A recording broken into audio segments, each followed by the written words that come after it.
नमस्कार, संसद टीवी में आपका स्वागत है। लोकसभा अध्यक्ष ओम बिरला पुणे में महाराष्ट्र गर्ल्स एजुकेशन सोसाइटी के कॉमर्स कॉलेज कैंपस के उद्घाटन कार्यक्रम को संबोधित कर रहे हैं। आपको सीधा लिए चलते हैं समारोह में और सुनवाते हैं लोकसभा अध्यक्ष ओम बिरला का संबोधन। की धरती है, ये संस्कृति और विद्या की धरती है। जिन महान नायकों ने उस समय इस संस्था का गठन किया था, वह सभी महान भावों को मैं प्रणाम करता हूं कि एक छोटे से वटवृक्ष शिक्षा का एक मंदिर आज पूना नहीं, पूरे देश के लिए एक आदर्श और प्रेरणा का शिक्षा मंदिर बन चुका है। आज विशेष रूप से दुर्गाबाई मुकुंद प्रसाद लोहिया कॉमर्स कॉलेज के नामांकन समारोह में आप लोगों के बीच में आना हुआ। पुणे का एक गौरवशाली इतिहास रहा है। ये महाराष्ट्र देश की एक सांस्कृतिक राजधानी के रूप में केंद्र रही है। छत्रपति शिवाजी महाराज, जिन्होंने इस देश की आज़ादी की लड़ाई लड़ी, मुगल शासनों से लड़ाई लड़ी और उस समय एक अद्भुत साहस शौर्य के प्रतीक के रूप में आज भी उनकी साहस, उनका शौर्य, उनका स्वाभिमान, देश के प्रति उनका समर्पण हम सबको आज भी प्रेरणा देता है। और इसीलिए जब छत्रपति शिवाजी का नाम लेते हैं तो हमारी पीढ़ी भी और हमारी नौजवान पीढ़ी भी के अंदर एक स्वाभिमान जागता है, एक आत्मविश्वास जागता है, शौर्य साहस की प्रेरणा मिलती है। और इसीलिए ये पूना की धरती का एक बहुत पुराना इतिहास रहा है। यहाँ पर स्वाधीनता संग्राम की लड़ाई लड़ने वाले हमारे प्रणेता श्री लोकमान्य तिलक जी, वीर सावरकर जी, महादेव रानडे जी, गोपाल कृष्ण गोखले जी, और जिन्होंने उस समय सामाजिक आध्यात्मिक के रूप में एक समाज में नई क्रांति लाने का काम किया। महात्मा फुले जी, और जिन्होंने महिला शिक्षा के रूप में आज भी हम सबकी प्रेरणा है, जिन्होंने उस विषम परिस्थितियों के अंदर महिला शिक्षा के लिए चेतना लाई, जागृति लाई, वह मां ज्योतिमय फूले हम सबको आज याद करते हैं। और इन स्वतंत्रता सेनानियों को, समाज सुधारकों को, समाज में आध्यात्मिक सामाजिक परिवर्तन के लिए प्रणेताओं को याद कर कर हमें नई प्रेरणा मिलती है, नई दिशा मिलती है।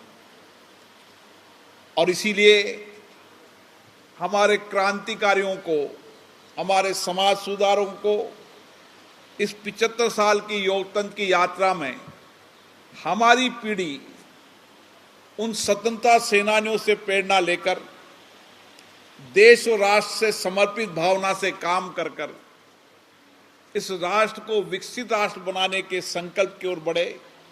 यह हमारे प्रधानमंत्री जी ने 15 अगस्त को लाल किला से इस देश की जनता को आह्वान किया। आज शहीद भगत सिंह जी की जन्म जयंती भी है। जब शहीद भगत सिंह जी को याद करते हैं तो हमारे नौजवानों को एक प्रेरणा मिलती है कि किस तरीके से इतनी कम उम्र के अंदर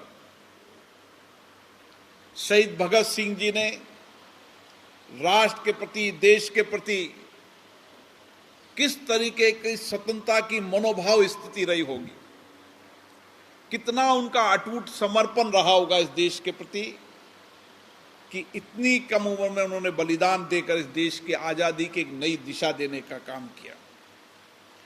क्योंकि जब पुणे की धरती पे आता हूं और महाराष्ट्र एजुकेशन सोसाइटी के अंदर आता हूं तो निश्चित रूप से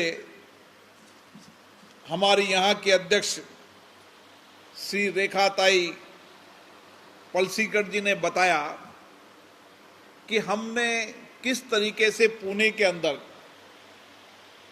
उस परिस्थिति के अंदर जिस सामाजिक कुरीतियों में देश जकड़ा हुआ था, महिला शिक्षा को कहीं ना कहीं समाज रोकने का काम करता था और उस समय माता सावित्रीबाई फूले ने इसी पूना की धरती पर एक अलग जगाया महिला शिक्षा का। उस सामाजिक कुरीतियों, सामाजिक बंधनों के निकलकर उन्होंने समाज को एक नई दिशा देने का काम किया और महिला शिक्षा के रूप में उनका योगदान आज भी याद रखा जाता है। और इसीलिए कहते हैं कि समाज व्यक्ति जीवन में रहे न रहे, उनके विचार, उनका आध्यात्मिक, सांस्कृतिक, देश के प्रति उनका दिया गया समर्पण पीढ़ियों तक लोग याद कर कर उनसे प्रेरणा लेने का काम करते हैं। और इसीलिए मुझे खुशी है कि 1884 के अंदर इस विद्यालय की नींव रखी। उस समय भी यही परिस्थितियां थी, लेकिन उस समय जस्टिस महादेव गोविंद रानड़े जी और उनके सभी सहयोगियों ने उस समय महिला शिक्षा के लिए एक छोटा सा नन्हा पौधा लगाया। जो रेखाताई ने बताया कि 18 बच्चों से इस विद्यालय को शुरू किया, लेकिन उनका संकल्प, उनका दृढ़ निश्चय था कि आज हम जो परिस्थितियों का निर्माण कर रहे हैं, भविष्य के अंदर ये महिलाएं हमारे समाज का नेतृत्व करेगी, देश का नेतृत्व करेगी, हर क्षेत्र में नेतृत्व करेगी। ये संकल्प उनके मन में था और आज ये एजुकेशन सोसाइटी के माध्यम से 12,000 से ज्यादा छात्राएं विभिन्न कैंपस के अंदर आज अध्ययन अध्यापन कर रही है। शिक्षण संस्थान की ये धरती पुना रही है। देश भर का अलग अलग राज्यों का विद्यार्थी यहाँ पर पढ़ने आता है। लेकिन जो विरासत की बात की जाएगी तो इस विद्यालय और इस एजुकेशन सोसाइटी की बात जरूर की जाएगी। और इसीलिए विरासत को याद रखना, उसकी परंपराओं को जीवंत रखना और विरासत के साथ आधुनिकता की ओर बढ़ना, यह हमारे देश का संकल्प है, देश की दिशा है। और इसीलिए आज मैं कह सकता हूं कि इस नए भवन के नामांकन के साथ यहाँ पर नई दिशा भी मिलेगी और आने वाले समय के अंदर एक महिला एजुकेशन के रूप में ये विद्यालय, महाविद्यालय अपने आप में एक परिवर्तन होगा। ये वर्ष आजादी के अमृत महोत्सव के रूप में हम मना रहे हैं। और इस अमृत महोत्सव में जहां हम स्वतंत्रता सेनानियों के लोगों के बलिदान कुर्बानियों की प्रेरणा भी ले रहे हैं, याद भी कर रहे हैं, वहां इस लोकतंत्र की यात्रा 75 साल की यात्रा में हमारे देश के अंदर सामाजिक आर्थिक विकास हुआ। और इस 75 साल की यात्रा के अंदर विशेष रूप से चाहे महात्मा ज्योतिराव फूले हो, चाहे अन्य सामाजिक परिवर्तन के प्रणेता हो, उन्होंने जो एक दिशा दी थी, आज हम ये कह सकते हैं कि देश के अंदर इस 75 साल की यात्रा के अंदर हम उस समय 18% हमारी साक्षरता दर थी, आज 80% से ज्यादा हमारे देश में शिक्षित है। और हमारा लक्ष्य है, और विशेष रूप से ऐसे एजुकेशन सोसाइटी से मैं आग्रह करना चाहता हूं कि जो हमारी पुरानी पीढ़ी, जो विशेष रूप से महिलाएं अशिक्षित रही थी, हमें समाज में कहीं न कहीं दिशा देकर उनको भी शिक्षित करने के अभियान की एक संकल्प की यात्रा करना चाहिए। और हम अगर इसकी शुरुआत करेंगे तो हमारा लक्ष्य होना चाहिए कि हमारे देश के अंदर चाहे कितना भी बुजुर्ग व्यक्ति हो, चाहे कितनी बुजुर्ग महिला हो, वह 100% साक्षरता के रूप में भारत अपने कीर्तिमान को हासिल करे। ये आप जैसी सोसाइटी कर सकती है। और आज हमें गर्व हो सकता है, जब मैं आज दिल्ली से पुणे आ रहा था तो उस प्लेन को चलाने वाली एक महिला थी। आज हमें गर्व होता है देश के अंदर कि इस 75 साल की लोकतंत्र की यात्रा में यहां बैठी कई महिला शिक्षकों के कारण, जो दूर दराज के इलाके के अंदर जब गांव में रास्ते नहीं हुआ करते थे, पीने का पानी नहीं हुआ करते थे, लाइट नहीं हुआ करते थे, जाने का साधन नहीं हुआ करता था, उस समय इन्हीं शिक्षकों ने अपना सब कुछ समर्पण देश के लिए, समाज के लिए, अपने परिवार को त्याग कर इस समाज को शिक्षित और संस्कार बनाने का काम किया। और इन्हीं शिक्षकों के योगदान के कारण आज हम गर्व के साथ कह सकते हैं कि देश की सीमाओं पर रक्षा करने का काम हो, अर्धसैनिक बलों पर, नस्लवादी इलाकों के अंदर हमारी महिला अर्धसैनिक बलों के रूप में हो, आज अलग अलग राज्यों में पुलिस के रूप में हो, विज्ञान के अंदर हो, टेक्नोलॉजी के अंदर हो, सामाजिक क्षेत्र के अंदर हो, राजनीति क्षेत्र के अंदर हो, साहित्य के क्षेत्र में हो, जितने भी क्षेत्र हैं उन क्षेत्रों के अंदर आज महिलाएं नेतृत्व कर रही है और देश के कीर्तिमान को यशमान कर रही है। और इसीलिए हम गर्व से कह सकते हैं कि धरती पर शिक्षक के रूप में भी और अंतरिक्ष के रूप में भी अगर सबसे बड़ा योगदान दिया तो महिलाओं ने दिया। और आज हमें इसी बात का गर्व है कि अब महिलाओं की भागीदारी का प्रश्न नहीं है, अब प्रश्न है कि महिलाओं के नेतृत्व का। और आज हमें खुशी है कि एक लोकतंत्र के अंदर भी एक पंचायत के प्रतिनिधि से लेकर देश के राष्ट्रपति के रूप में हमारी महिलाएं नेतृत्व कर रही हैं। यह भारत के लोकतंत्र की ताकत है, जहां पर एक गांव के अंदर एक शिक्षिका के रूप में काम करने वाली आदिवासी इलाके के अंदर, जिस गांव के अंदर कोई पढ़ी लिखी महिला नहीं थी, उन्होंने पढ़ने का काम किया, एक शिक्षक के रूप में काम किया। आज हमारे राष्ट्राध्यक्ष के रूप में, राष्ट्रपति के रूप में वह हमारा योगदान कर रही है, नेतृत्व कर रही है।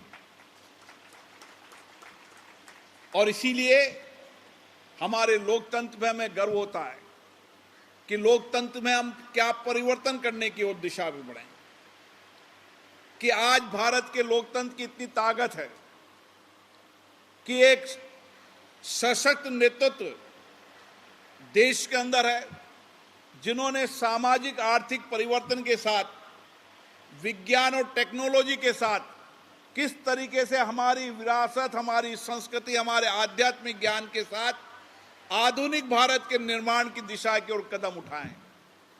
और इसीलिए आज दुनिया के अंदर भारत नेतृत्व कर रहा है और आने वाले समय के अंदर भारत ही नेतृत्व करे, सबसे विकसित राष्ट्र बने।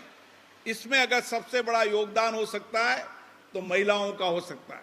और आप इसी तरह के देख सकते हैं, आज कोई भी कंपटीशन ले लो, चाहे आईएएस का ले लो, चाहे आईआईटी का ले लो, चाहे मेडिकल का ले लो, चाहे इंजीनियरिंग का ले लो, सीए का ले लो, कोई सा भी क्षेत्र ले लो, जिस क्षेत्र के अंदर जहां भी प्रतियोगी परीक्षा होगी, वहां प्रतियोगी परीक्षा के अंदर अगर सबसे ज्यादा उत्तीर्ण और उसकी मेरिट के अंदर सबसे ज्यादा होगी तो हमारी महिलाएं होंगी, नौजवान बेटियां होंगी। यह हमारे नौजवान बेटियों की ताकत, सामर्थ्य शक्ति है। और ये सामर्थ्य शक्ति क्यों आई? उस समय 138 साल पहले उन लोगों ने महिला शिक्षा के बारे में सोचा, विचार किया और एक छोटा नन्हा सा पौधा लगाया। और आज उन्हीं के इस योगदान के कारण देश के अंदर महिला शिक्षा की प्रगति हुई है। और हम सब जानते हैं, शिक्षा हमारे जीवन के अंदर केवल व्यक्तित्व निर्माण नहीं करती, शिक्षा हमारे सामाजिक, आर्थिक तमाम पहलुओं को जहां पर हमें नई दिशा देने का काम करती है, वहां हमारे लोकतंत्र की यात्रा के अंदर देश और राष्ट्र के प्रति सामाजिक दायित्वों की दिशा देने का काम भी शिक्षा करती है। और इसीलिए शिक्षा का महत्व हर देश में उत्तम रहा है, लेकिन भारत के अंदर शिक्षा को, पद्धति को हमने गुरुकुल पद्धति के रूप में सर्वश्रेष्ठ माना है। और उन्होंने पढ़ाने वाले गुरुजनों का सम्मान सबसे बड़ा सम्मान मानकर इस समर्पण और सेवा के साथ हमारे विद्यार्थियों ने शिक्षा और संस्कार प्राप्त किए। इसके कारण भारत की शिक्षा पद्धति आज भी देश के अंदर और विश्व के अंदर सबसे सर्वश्रेष्ठ मानी जाती है। और इसीलिए आधुनिकता विकास के अंदर, भौतिक संसाधनों के अंदर कई देश हमसे आगे होंगे, लेकिन भौतिक संसाधनों के बाद भी हमारी शिक्षा के अंदर नैतिक शिक्षा, आध्यात्मिक शिक्षा होने के कारण हमारा नौजवान ने अवसाद में, न तनाव के अंदर, दुनिया के अंदर अब जब अवसाद तनाव की हम बात करते हैं तो अवसाद तनाव के अंदर, दुनिया के अंदर अगर किसी देश के अंदर शांति मिलती है और आध्यात्मिक और संस्कृति का देश है तो दुनिया के अंदर भारत है। ये ताकत कोई हमसे नहीं छीन सकता। और इसीलिए आज हमारा सौभाग्य है कि हम हमारी विरासत को जिंदा रखकर किस तरीके से इन संस्थानों को सर्वश्रेष्ठ संस्थान बनाने का काम करें, जिसके अंदर नई टेक्नोलॉजी हो, नया इनोवेशन हो और इनोवेशन के साथ नवाचार हो। और आज दुनिया के अंदर हम इन्हीं नवाचारों के अंदर, इन्हीं टेक्नोलॉजी कारण, इन्हीं विज्ञान के कारण आज कोई भी संकट और चुनौतियों का समाधान करने में अगर कोई सक्षम देश है तो भारत है। और भारत का नौजवान है, जिन्होंने कोरोना जैसी उस महामारी के अंदर भी, जब दुनिया के अंदर वैक्सीन बनकर भारत में आते थे, हमारे इसी पूना के अंदर हमारे इन्हीं वैज्ञानिकों ने हमारे देश में वैक्सीनेशन बनाकर एक नई दिशा दुनिया को दी कि भारत का वैक्सीन सर्वश्रेष्ठ है और दुनिया के अधिकतर देशों में भारत की वैक्सीनेशन की मांग की। यह हमारे इनोवेशन की क्षमता है। आज हमारे 70,000 से ज्यादा स्टार्टअप आज दुनिया के अंदर अलग अलग चुनौतियों का समाधान दे रहे हैं। आज हमारी आईटी के क्षेत्र के अंदर, इस पुणे का, आज यहाँ पुणे के अंदर आईटी के अंदर बच्चा पढ़ता है, उसको यहीं नौकरी मिल जाती है। आज आईटी के अंदर ले लो, चाहे मेडिकल के अंदर ले लो, हर संसाधनों के अंदर, हर रिसर्च इंस्टीट्यूशन के रूप में भी पुणे का अपना एक स्थान है। टेक्नोलॉजी के अंदर पुणे का अपना स्थान है। यहाँ बच्चा पढ़ता है और उस बच्चे को दुनिया के अंदर उसकी डिमांड होती है। दुनिया के जितने भी विकसित देश हैं, उन विकसित देशों के अंदर ही भारत का नौजवान बौद्धिक क्षमता के कारण आज नेतृत्व कर रहा है। इसलिए हमें गर्व होना चाहिए। और मेरा आपसे यही निवेदन है कि शिक्षा संस्थान के अंदर जो एक विरासत, हमारी संस्कृति, हमारे आध्यात्मिक और शिक्षा का वो मंदिर है, जिसको 138 वर्ष हो गए हैं, जहां पर पढ़ने वाली इन्हीं बेटियों ने सामाजिक, विज्ञान, राजनीतिक, साहित्य, हर क्षेत्र के अंदर आज नेतृत्व कर रही है। इससे बड़ी हमारी सामर्थ्य शक्ति कुछ नहीं हो सकती। और मैं इसके लिए यहाँ के जितने भी ट्रस्टी, उनको विशेष रूप से धन्यवाद दूंगा, जिन्होंने जिस समर्पण, सेवा भाव से इस एजुकेशन सोसाइटी को आगे बढ़ाने का काम किया।